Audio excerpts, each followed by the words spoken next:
How to buy domains with Google Domain. So let's get started. So if you also want to buy domains with Google Domain, here's what you need to do. So first just head over to any of your browser and simply search in for Google Domains. And most of you may have already noticed that Google has currently entered into a definitive agreement with Squarespace. So you can now simply click on this Squarespace Google Domain. So once you enter to this official site, as you can see, a new home for Google Domains it is. So you can just create an account or just log in if you already have an account in the Squarespace. So let me just quickly log in to my account. And once you successfully log into your account, you can start using your Squarespace application or website just like this. Here you'll need to find your domain name. So let me just quickly search in for something like this.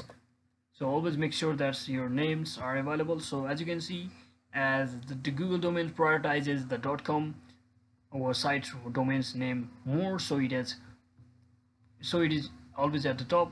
And you can also go for other domain names such as .net, .studio, .company, etc., which cost more than .com actually. So once you are satisfied with your domain name, you can simply tap on this add, and you can also remove if you have already created one. So as you can see, there are two different, so I'll simply remove one, and you can always proceed with your checkout from over here so that you can buy the domain for that particular range of time which you have selected it.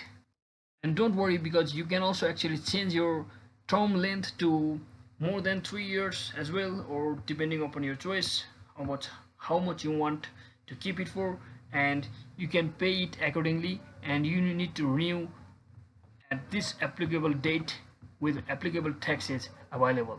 So once you click on the save and continue, you will be heading over to this page where you will need to finally provide all of your phone number, street address, etc. And once you click on save and address, you just need to follow the on-screen instruction of your payment, where it is usually via card or via PayPal. And once you do all of that, you can simply review and proceed with the payment method. So that is it for today, guys. I hope this video was informational. If it was, don't forget to like and subscribe to the channel. See you on the next one.